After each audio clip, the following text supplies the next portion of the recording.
Hello, chemists. This is Miss Placino, and you are watching Screencast 7.6 on gas laws. Today, we're going to continue our conversation about the behavior of gases. This is a continuation from lesson 7.5, where we talked about Charles, Boyle's, Gay-Lussac's, and the combined gas law. In this lesson, some of these gas laws are not going to be as interrelated as the ones were from our previous lesson. Let's take a look at the do now. Which occupies a greater volume, a mole of SF6 gas, so that's sulfur hexafluoride, or a mole of helium gas? Explain your answer. So based on what we talked about in previous units, you should hopefully be able to figure this out. So why don't you pause the video and give it a shot. All right, so in both cases, we're talking about a mole of gas. So you've got sulfur hexafluoride, which is a very large molecule, and we've got helium, which is one of the smallest atoms on the periodic table.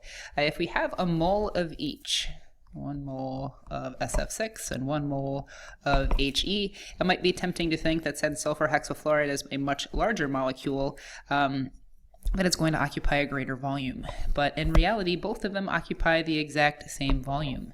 If they're at standard temperature and pressure, so that's 0 degrees Celsius and 1 atmosphere of pressure, they take up the exact same amount of space, in this case 22.4 liters. Throughout our entire discussion of gas laws and all the different equations that we're going to learn about and use, the identity of the gas itself is really secondary. We treat gases as though they are all the same at this point in time. So regardless of the identity of the gas, it's going to occupy the same volume under the same temperature and pressure conditions. And if we're very specific and we say standard temperature and pressure, you might remember from the previous unit that that's going to mean that the mole of gas is occupying 22.4 liters. All right, let's get into today's lesson. So we're going to start with the ideal gas law. And if you remember from, I think it's lesson 7.2, we were talking about the kinetic molecular theory. And an ideal gas is one that behaves according to the kinetic molecular theory. Basically, we've got virtually no forces of attraction between the gas molecules. So our ideal gas law is going to relate temperature, volume, and pressure, 3 variables that we looked at yesterday with the combined gas law, except this time we're going to include quantity as well. What unit do you think we're going to end up using for quantity? If you're thinking mole, you're right on target. This is the equation. It's PV equals nRT, so hopefully you recognize that's going to be pressure times volume is equal to N, which is the number of moles. Write that in there. R, which is a constant. We'll talk more about that in just a minute. And T is for temperature. The value of R is 0.0821 atmospheres liters per mole Kelvin. I'm going to write this a different way to maybe make it a little bit easier to understand. Atmosphere liter per mole Kelvin. Oops, that didn't turn out too well. And as it says on the screen here, you have to work in the units that are given in the constant. If you go online and you look up universal gas law constant or ideal gas law constant, you're going to see this number, 0.0821, along with like probably half a dozen or so other values. What's going to change are the units. So instead of having to memorize a bunch of different arbitrary values, you're going to be responsible for knowing this one value, and then you can easily convert whatever units I give you into atmospheres, liters, moles, and of course Kelvin for temperature. So that means pressure has to be in ATMs. Our volume has to be in liters. Moles will always be in moles. R, the constants, the units are given. And temperature, as usual for gas laws, has to be in Kelvin. If you are given a problem where you don't have atmospheres, liters, moles, and Kelvin, you're going to have to convert before you just start plugging into this equation. Let's go ahead and try a practice problem. I'm going to get out of this and into your workbook. All right, so here's the same question that just came up on the PowerPoint, except now we're looking at it in your workbook. An unknown gaseous sample has a total mass of 570 grams. It is under the following conditions. Temperature, volume, and pressure have been provided to you. And it's asking how many moles of gas are present. So one thing that can be kind of confusing for students is figuring out which of the gas laws to use. If you hear anything about quantity or moles, that should hopefully be a dead giveaway that we're talking about the ideal gas law. The That is the only gas law we know at this point in time that uses moles. So for the calculation, I'm going to use the ideal gas law. We just discussed it. That's going to be PV equals nRT. Always take those extra 2 seconds to show the formula. We know that R, I'm just going to write it up here, has to be in liter atmospheres per mole Kelvin. And look at that, I've got Kelvin, liters, atmospheres. I'm going to solve for moles, so I don't have to do any additional converting. So I'm going to plug in. The pressure is 560.0 atm. The volume is 25.0 liters. I'm trying to solve for moles. I know my constant is 0.0821, and then I've got all these units up here. Should go with that, but I'm a little tight on space, so I'm going to leave them out in the constant. And my temperature is 1,195 K. All right, hopefully you see where things are going from here. Now it's just turned into a algebra problem where you want to get out your calculator and get through the calculation. So I'll give you a moment to do that.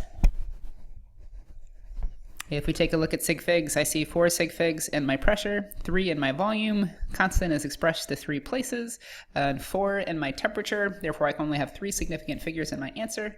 So I come up with about 143 moles. So for the explanation, I guess you just want to explain how you came to this conclusion. And basically, I would say use ideal gas law to solve for n. Again, that's moles. So that's just a straightforward basic application of the ideal gas law. There are a couple other questions I might ask you to kind of follow up with this, follow up with the use of the ideal gas law. In this case, what is the molar mass of the gas? Right. If we think back to the stoichiometry of the mole unit, which was the last unit, you hopefully remember that molar mass is equal to grams per mole. So we have some information about the number of moles. We figured it out from the ideal gas law.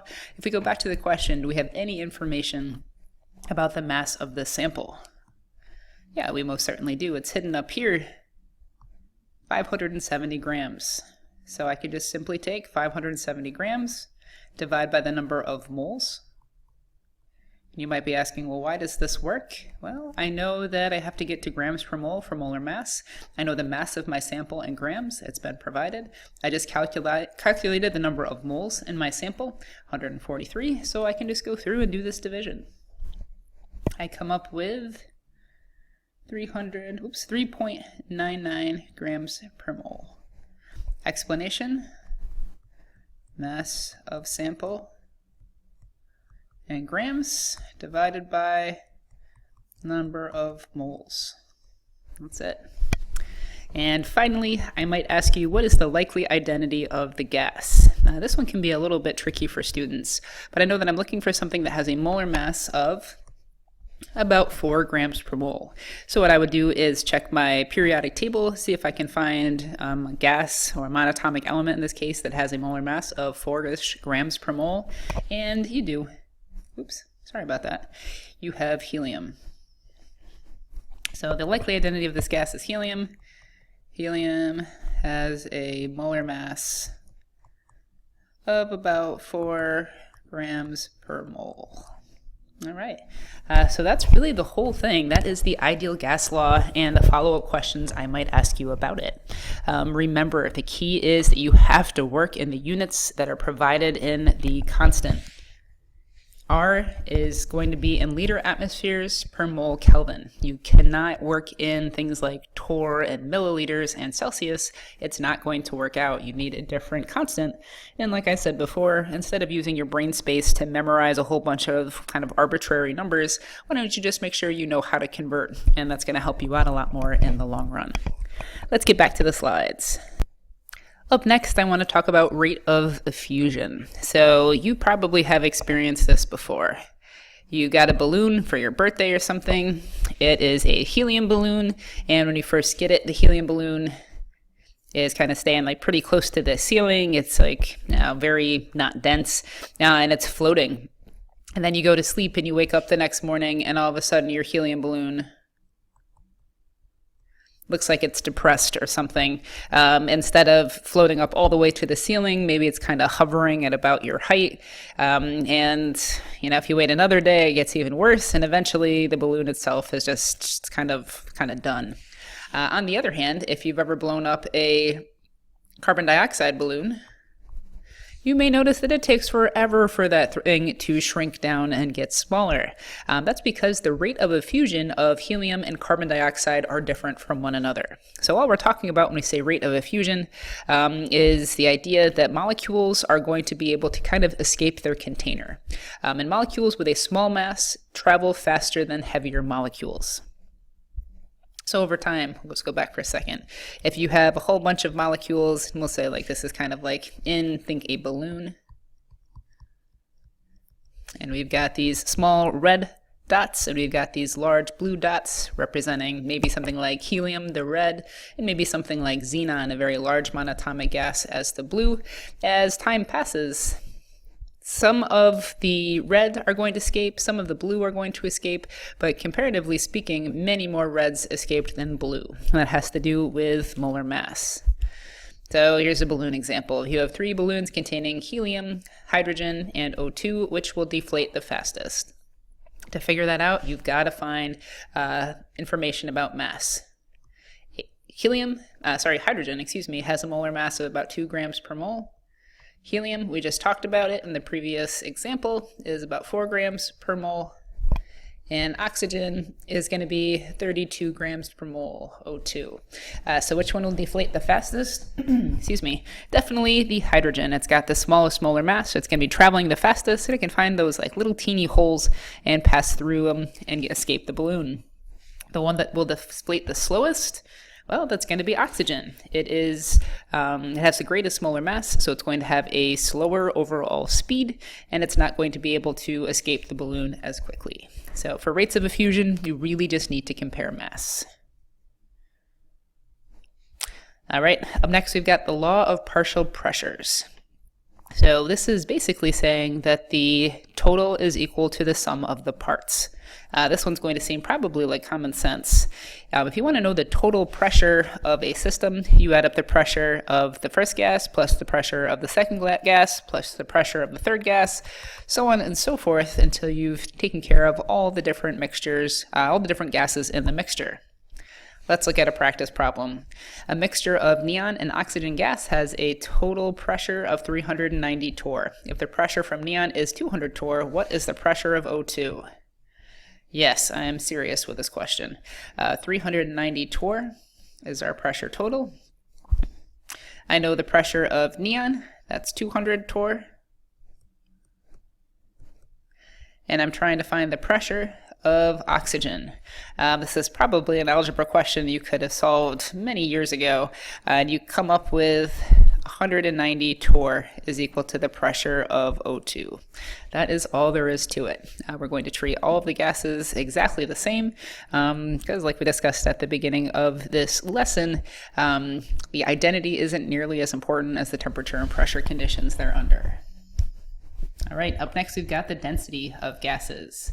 So we know that density from a previous unit is equal to mass over volume.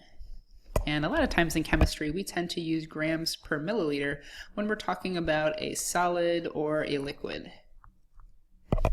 If you remember the description of gases from earlier this unit, gases have teeny tiny particles and they're separated by really large distances. So if we use grams per milliliter, we're going to end up with densities that are going to start with all these lead zeros. So to get away from that or having to use scientific notation, instead of using grams per milliliter, when we're talking about gases, let's erase that, we tend to use grams per liter for a gas. So we need to find a relationship between mass and volume. So we want to find the density of nitrogen, and we'll assume that this is happening at STP. So nitrogen is N2. Doesn't seem like we have too much information here at all. Well, we know the density is equal to mass over volume. We're going to have to make some assumptions here. If you assume that you have a mole of nitrogen gas, you know that it's going to have a mass of 14 times 2, or 28 grams per mole. If I have a mole of gas and I'm at standard temperature and pressure, regardless of the gas, I know that it'll occupy 22.4 liters per mole. If I remember stuff from middle school math, when I'm going to divide by a fraction, I can flip it and multiply. Oh, look at how well this works out. Moles cancel out, and it leaves us with an answer that's going to be in grams per liter. So you're going to do this pretty much anytime you're calculating the density of the gas. Look at the molar mass and divide by molar volume.